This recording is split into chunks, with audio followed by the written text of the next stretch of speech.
Good morning, everybody. Welcome to Fratton Park. Of course, lunchtime kickoff, slightly earlier than usual for us. So excuse any bags under the eyes and whatnot. We should be all right. Thank you for joining us. Of course, today we are here, Norwich City, their first away game of the season at Portsmouth at Fratton Park. We can see, just about as we look to our right, we can see a selection of the Norwich fans who are filling up what is a sold-out away end this afternoon. And we are here, of course, to bring you the team news, which, as per the new EFL regulations, will drop in the next 2 minutes or so. Connor Southwell joined by Paddy Davitt at Fratton Park. Paddy, it's not as warm as it has been the last couple of days. I think that's fair to say. I'm already questioning if this game was any later, if I'd have needed a jumper, which I haven't bought. I have a fleece and we'll be using it pretty shortly, I think, because it says 19 degrees, but there's no sun. My laptop says 22. It's definitely not that. No, it doesn't feel like that. No, at the back of a stand, so there's no chance. If there was any sunlight, which it isn't, a very grey, gloomy, late summer's day here on the south coast. That's not a metaphor, anyway, for what might unfold on the pitch. But a bit of a breeze as well now as we start talking about weather. So you've made an error, I feel, on the sartorial stakes. Yes, I fear I have. I don't have anything, so it's just this shirt to see me through today. So let's hope, to be fair, we're under the shelter, so if anyone goes badly wrong. Anyway, we digress. We're here for the team news, which is what you guys are interested in.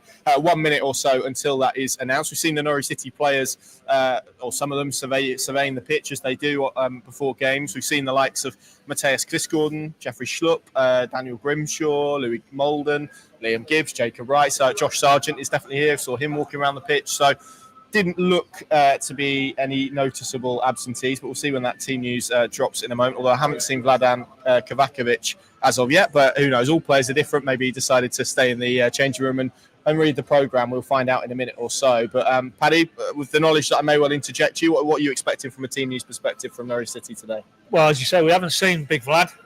So if there's any curveballs that we're unaware of, subject to that, said it on the preview show, I'd like to see the Watford starting 11, really. Maybe a debate, and we had it on the Instagram this morning at our base, maybe Krzeni out, Cordoba in, just because of the threat they might face from a very direct Portsmouth, high tempo, high energy, in your face. And here is the team news. Kovacevic is in, so he's obviously just been spending a little bit of time. Feeling the cold, mate. Quite possibly. 3 changes. It's Kovacevic in goal. Stacey, Medic, Darling, Cordoba and Diallo. Topic and Nunez are the midfield 2, with Marcondes and Sienat either side of Josh Sargent. So just to run through that again, it's the same formation that we've come to expect from Norwich. A 3 with wing backs. It's Kovacevic in goal. Medic, Darling and Cordoba are the back 3. Stacey, the right wing back. Diallo in that sort of hybrid left wing back role, with Nunez and Mirko Topic the midfield 2. Marcondes takes the spot of Amankwa Forson. Sienat retains his place on the left behind Josh Sargent, who again captains the team. The subs bench: Grimshaw, Fisher, Krzeni, Schlupp, Gibbs, Wright, Schratau, Makama and Kvistgaarden. So there you go. That is how Norwich City will line up. Same shape. And Paddy, you called it. You said it would be Cordoba as that left side of the 3, but most notably, I guess, Papa Amadou Diallo with his first Norwich City start, and with, in many ways, his championship debut, because we didn't see him at all last weekend. We didn't know, and in many respects, that's quite an ambitious, it's a proactive call. You could have maybe gone a bit more conservative from the start. You know, you've got Schlupp there, which is how he lined up against Millwall. But I like that, because I think it sets the tone that, you know, like we saw at Watford, that Norwich want to have their spells where they're posing problems the other way of this Portsmouth team. And to do that, you need outlets. You know, Stacey instead of Fisher. Okay, yeah, I can probably see that. More interestingly, because I think we all really realistically did expect Jallo to come into the 11, is the midfield mix. He's retained Topic and Nunez. He's kept Jacob Wright out. Now, again, they were very good against Watford, but you thought, you know, today might be a slightly different test defensively. That midfield 2 might get pushed back a touch more than they did at Vicarage Road, but he obviously liked the blend. He talks a lot about the blend between players. He liked what he saw out of possession, in possession, particularly against Watford, because they were very integral to that positive first 45 at Vicarage Road. So that's a good call. I'm liking the look of seeing those 2 in championship action, particularly away from home. Carrow Road, you could see that a lot of the time, Topic and Nunez, but away from home, let's see how that one goes. And then ahead of them, well, Kvistgaarden, it might just be, you know, if he hypothetically hasn't trained a huge amount midweek, if he was feeling something illness-wise, they've just erred on the side of no risks to be taken with him. And on the flip side of that, he was very impressed with Marcondes. You know, he talked quite effusively, I thought, about what he got from Marcondes in that So he wasn't in the central squad last role. week, was he? No, so he's been elevated Yeah. straight into the starting 11 from having not been in the squad at all last weekend. which underlines that it's performance based. You know, if you come in, take your opportunity, as he clearly did against Watford, you will be in with a good chance for when the next sort of selection comes round, and that's been proven today. You know, he's gone him and Cernach behind Sargent, so that's a big tick because, as you say, he wasn't in the Millwall squad. You felt, is he in that category with Slimani, with Duffy? Now, no longer Brad Hills, but players who might be on the fringes and potentially could go. It feels in the last 7 days, particularly, maybe he's proven enough to Liam Manning that he wants him in and around the group. And not only that, but if he maintains the level he showed against Watford, you know, you might be actually a viable starter for me. So I like that. I'm not averse to that, particularly if there's a sort of issue slightly around the fitness and physical output that Kvisgaarden can produce from the start still. So I'll bounce it back to you. I mean, overall, yeah, maybe Fisher instead of Stacey for me, but I don't think I would be averse to seeing the other 10 names that he's gone with today. Yeah, no, agree, completely agree. For me, it was about whether Cernach was fit enough. Obviously, missed midweek with some slight muscle tightness. Clearly, he is. Yeah, I think Marcondes is quite a clever selection, particularly away from home and dealing with what this is about. We saw at Watford how canny and useful he can be away from home in games like this, which I think we'd anticipate to be physical and to be tough. So I can see that. And then, like you say, it's clearly still being judged that Chris Gorin is still maybe just building up that fitness. And as you say, has had a bit of illness in the week. Have I missed 2 a points. sub? 2 points. Well, I count 9. I've missed Schwartau, I think, off the banner, which I might have, Right, done. I'll add that in a second whilst Paddy's talking. Sorry about that. Schwartau is on the bench as well. Yeah. But to go to the other change, Pad, I mean, we've mentioned Marcondes and Diallo. Nunez in for Jacob Wright. Is that, again, a reflection of what we saw on Tuesday night? Yeah, I think so. I just think they looked quite natural, quite comfortable. And you have to remember, that was the first time they've been paired together in a competitive environment. But it worked. You know, you had the physicality of Topic and that protection that you could give the back three. But equally very good technically, and obviously we know Nunez is a top class at this level operator on the ball, and allied to Watford sat off them, they didn't press them aggressively. That's for me is the big question now. We've seen the lineup because you expect Portsmouth will try and get in their faces, will try and disrupt those two, won't allow them the same time to get their head up and pick out Stacey today or Joallo on the left wing back position. But obviously Liam Manning has looked at that, probably anticipated that they will get that challenge and that these two can withstand that. So, yeah, I think both myself and Sam said on the Insta that we would have gone with this pairing, but we thought he might err on the side of a bit more conservative, bring Wright back in, leave Nunez out. But no, not a bit of it. He's gone with Nunez and Topic, and that is exciting if they can come through this test, particularly without the ball. We know what they can do with the ball, or at least we know what we feel that combination can produce on the ball. But if they prove themselves robust enough in the face of what Portsmouth are going to try and throw at them, then you've got, and we're not even talking about Kenny McLean in the equation yet, but you've got some serious hot competition, subject to no twists between now and the end of the window, maybe with Nunez and his status. But moving forward, 4 players there who will all feel that they should be starting games, and that's what, if you're Liam Manning, of course, on a broader level, take a step back. You need that everywhere, back to front. You need that level of competition if you're going to drive the standard up and get this club and this squad realistically in and around the top 6 this season. Yeah, lots of comments about Mate Jurasek. We'll come to him in just a moment. Just to bring you the Portsmouth team news, I guess the headline news really is that Josh Murphy, I think Messinho said yesterday, what was it, unlikely to slim, did he say? He's thrown that one, hasn't he? Yeah. Well, he starts today, so obviously he's had a better chance than what he was given in yesterday's press conference, obviously. They line up with Schmidt in goal, Williams, Ogilvie, Paul and Shaughnessy, Swift, Bishop, Segovic, Dozel, Murphy and Lang. Their subs bench, Ben Killop, who is formerly of Norwich, isn't he? Academy player, Swanson, Devlin, Matthews, Leroux, Kuznevsky, who was linked with Norwich, Miniok, Bianchi and Wadrington as well. So that is how Pompey line up. But yeah, just to recap, Josh Murphy starts for them, and he absolutely tormented Norwich City at Carrow Road in that 5-3 game on Good Friday. So hopefully it's not quite a repeat of that today. Should we get into Jurasek, mate? Yeah, shall we? Because I think he's going to have to get a weekly segment on this show, I think, because we always seem to talk about him whether he's in or whether he's not. Today he's not. I guess once again we've just spoken about Emi Marcondes and taking opportunities.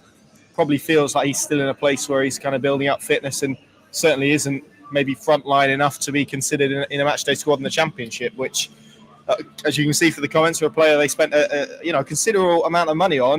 There's a lot of frustration out there. Can you understand why? Oh, absolutely, yeah, because of that, because of the backstory. A, in terms of the package it took to get him to England, but then B, what's not happened really since in the green and yellow shirt. We'll put a caveat in. We haven't, got any sense from any Norwich officials at this stage that there's a fitness-related issue there. But that's not to say that there isn't one. Sam spoke to Liam Manning on Thursday, sorry, which I'm pretty sure, to paraphrase, he said he trained well, trained very well, in fact. So that was Thursday. So unless something has occurred between then and now, we'll clearly get a full update from Liam after the game. But I'm with you. I'm inclined to think it's more a reflection of, and we talked about it in the previous segment, Emi Marcondes has come from out of the squad to in. Schwartau, likewise, has pushed himself forward with what he did midweek. You've got Mikama, Schlupp, Gibbs, Wright. So maybe it is simply, again, it's... Yeah, I know, yeah. Well, there's a reason for that. We won't get... I will get into it now. We brought it up. I managed to lose them somewhere along the line. No. Sorry to break that. I was trying to hold back, in case there's anybody who feels it's bad karma. But somewhere in my house is a pair of shades. I'll find them eventually. But we don't need them today, that's for sure. But, like he said to us post-Millwall, he needs to train and needs to prove himself and needs to show that he can be in the 20. He got his opportunity off the bench midweek. Showed one or two things that Liam then highlighted post when they debriefed the game at Colney, closing down and winning key little games, win games at the end of that game, which relieved pressure. I think he said he won a free kick because he went and closed and highlighted that to the players in the group. So I'd be surprised if it's anything other than just he's looked at it today and he's looked at the options he's got available and he decided for this type of game, let's look at it. You've got Schwartau to come on in that area of the pitch. You've got Quistgaard to come on in that area of the pitch. Slop can interchange with Jallo. Fisher, likewise, for Stacey, on the opposite side. So do you really need him in the mix today? It's in the broader sense, it's the puzzler is, well, you've committed such an outlay to a player and he can't make you 20. But I think we have to be still a little bit more nuanced with this whole discussion around Jurasek. I think it's obvious now that Liam Manning I'm not having him as a player. I think it's just a case of partly his fitness, partly what he needs to show a bit more of maybe day-to-day at Colney, and then partly just the competition to get in the 20. I think those are the factors in play rather than, looking for anything of a conspiracy nature as to why he seemingly at this stage of the season isn't ready to be considered for championship squads. I guess similarly, and I put him in for obviously reasons. We know he had an injury during pre-season, didn't play too much, did play the other night. Kellen Fisher came on last weekend. I thought he was good on Tuesday night. Do you feel that probably as well is just reflective of maybe where he is fitness-wise rather than football-wise? It's for not Kellen Fisher not being in that starting 11? I think so, but, it's obvious if you go through... I know Fisher had a slight injury-related thing that he picked up against Northampton and that maybe set him back in pre-season, but certainly towards the second part of pre-season, it was Stacey who got the nod in that position. So, Liam Manning has maybe looked at those two in the here and now and feels that what he's demanding in that wing-back role / the hybrid 4, that Stacey's a more rounded option at the moment. But I thought Fisher was good midweek. I thought he looked like a player who, I've got my opportunity and I'm going to show what I'm all about. Liam Manning actually talked about he liked a lot of the elements of Kellen's game that day. He liked the aggressiveness. He didn't take a backward step in that second half particularly. Liam Manning liked what he saw there. So for me, my reading is maybe it's still Stacey by a nose, but Fisher is now really putting down that challenge. And as we just talked about in terms of central midfield areas, he will want that to continue because if Stacey drops his levels in Liam Manning's view, then in Kellen Fisher you've got, for my mind, a very good, pretty similar level competitor to come in. So. But maybe again with him, as I say, because he had a disruptive pre-season, he's just a fraction behind, maybe fitness-wise. And again, if you've got Stacey and you're happy with what he's offering, then there's no need at this stage to take any element of risk in terms of Kellen Fisher. But, off the back of the midweek game and his performance there, I think Jack Stacey would know that, I need to maintain and improve on the levels I've shown so far. And let's be honest, him and Schlupp, I don't think offered enough going forward against Millwall. That'll need to improve. Jallow gets the nod instead of Schlopp today. I think if Stacey is equally lacking penetration and quality in his final third deliveries today, then I don't think it'd be that long before we start seeing him out and Fisher in this side. And that's the bonus of competition, right? In that, you can have a player who maybe hasn't quite done well, and there's one behind him itching to get in, and that is what Liam Manning wants. He wants that level of competition to almost play them off against each other to try and get those levels of competition within the squad and performances within the squad as well. So let's see if Jack Stacey can respond in kind today. Just finally, before we go on to how the game develops, I mean, Jose Cordoba, we saw how effective, I think it's fair to say, Ben Cruzene was in that role, and particularly in supporting Diallo. It feels like he's got a big role today on the left side of that three, as we spoke about, in terms of the way the systems change, and as you said, how you occupy space. There's a lot of emphasis that's going to be put on him, alongside clearly the physical aspects that we're probably expecting from Portsmouth this afternoon. And for me, that's probably why he gets the nod over Cruzeni. I mean, he is a natural. Okay, it's a three, but in terms of your left-sided one in the three is still kind of operating in those central defensive areas. That is his stock in trade, whereas Cruzeni is still maybe an adaptable element as he's a natural left back, really. So, but for me, it is if Portsmouth go direct, if they try and feel that they want to bypass that quality that Norwich have in midfield areas and get the ball forward quickly. Was it Pack who got the hat trick at Carrow Road? I can't remember now off the top of my head, but no, Bishop, wasn't it? Was it? And yeah. is he starts? Yeah. So you can understand how Mousinho would look at it and think, okay, different manager for Norwich and a lot of different players, but that was very effective at Carrow Road that day. Getting the ball up and early to him, and then you had the pace of Murphy to stretch them. And again, Cordoba, pace-wise, shouldn't get beaten. But like Medic, for me, I thought there was aspects of his game defensively against Millwall which were not good enough, but you can almost give them a little bit of leeway. First game of the season, the second goal, the match winner, I thought he was a bit slow to come out and try and intercept that cross that went across. Sorry, the first goal Millwall scored. So you'd like to see him a little bit better for that outing today. But if you're asking me him or Cruzeni, I still think at this stage in this system, because of his natural defensive game in that area of the pitch, he would be my call today, I think. But again, like we said with Fisher, Cruzeni, I don't think harmed his chances midweek. I think he looked quite good. You said you thought it was one of the best games you've seen him in a Norwich shirt, yeah. Ben Cruzeni. Yeah. So and it didn't seem to phase him when they went that 3 and that 4 in that second half, in the shape demands on the players in the wider areas of the defensive unit. So again, like we're discussing with a lot of this now, the squad depth is such that these players now today who've got the starting shirt, you need to perform, because I don't get the sense under Manning you'll get too many free hits. I think if your levels drop, if you're not producing what he wants, you'll be out of this side, and it can turn to, as it stands with the squad, to decent replacements. Completely agree, and of course it is worth noting Josh Sargent's still in the side, still captaining Norwich City as well, and hopefully that remains the case deep into the season. Paddy, how do you see it going? This was an interesting game last year, wasn't it, in December? Very different. It was one where Yanis tore up, completely shifted what he wanted to do. He went 4-4-2, I think, didn't he? Ashley Barnes started up front. It was more physical. They got a goalless draw, so they argued the ends justified the means, although it wasn't the greatest watch in truth. Feels like today is probably going to be quite a different approach. We spoke on the Instagram Live about Norwich's need to improve their away form. Portsmouth, we said, were very good here in the back end of last season. We're very good in general at the back end of last season. It's going to be a toughie, this. Yeah, and if you read, we worked them up yesterday, but Mousinho's quotes was almost evoking, because this time last season they'd just come out of League One. There was all that latent excitement. I think he said they had Luton on their first home game, and he wanted that excitement and that intensity, and trying to replicate that today for their first home game in the league. They obviously lost midweek, but I think it was a much changed team. That wouldn't have been anywhere near the atmosphere we're going to get today at Fratton Park.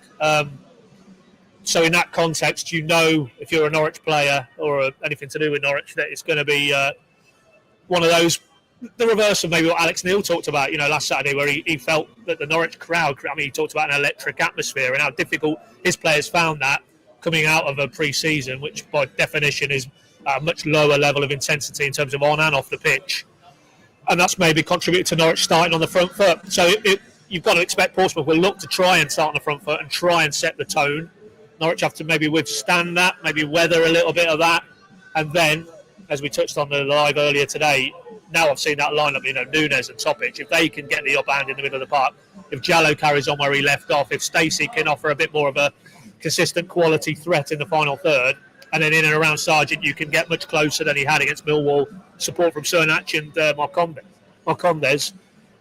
Those are players, that is a team for me that can cause a lot of problems for Portsmouth going the other way. So I still probably err on the side of a goal-scoring draw today, which I don't think, given it is Portsmouth away for the first away league game, it would be the worst result because, as I say, it feels like a game where they'll be tested not only in terms of the ability, but just the character and the attitude and the application, because I think it's unrealistic to think you could come here and dictate from minute 1 to minute 90. So come through this unbeaten, get back to Norfolk.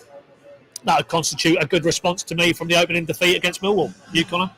Yeah, agreed. I think get a point on the board, try and beat Middlesbrough next weekend. If you get 4 points minimum from the next 2 games, that would really get you going, I think. Which would be good. Carl isn't feeling quite as optimistic as us. Yeah, and look, this is a tough place to go. We know what the Championship is like in general. They were very strong here last season, and Norwich weren't strong away, so I can understand those feelings. And it's going to be interesting to see how they deal with that. I think similarly to Millwall, really, there's a lot of continuity in that Portsmouth team. I mean, Bishop was here last season, Murphy, Lang, Dizelle, that back four was all here. The goalkeeper, I think, has been quite impressive since he joined. So there's not much change in there. They're going to be well drilled under John Mousinho. Those are the challenges that Norwich are going to have to be better at solving. I think what you would say is, even though they were second best, I mean, we both felt that last weekend, they weren't blown away by Millwall. They were competitive and in the game for long periods. So hopefully they can replicate that and just up those levels for a little bit longer. So, yeah, I'm with you. I'm going to go 2-2 today. Did you put a scoreline on it? You did, didn't you? Score draw, mate. 1-1, 2-2, yeah. I'll hedge a little bit. Okay, good stuff. Well, Pinkin.com, the place to go throughout the afternoon. We'll have all your coverage, all your analysis, and all your reaction to this game. Pinkin.com/subscribe for our latest offer there, and you can find out how to join our little club that we're building. We're quite proud of. So yeah, come and give us a look over there as well. Obviously, as some comments have been saying, no Slimani, no Duffy. We've kind of talked about those in previous broadcasts. Probably 2 that you could anticipate moving on before the end of the window. From Fratton Park, thank you very much for joining us, and we will see you on the other side.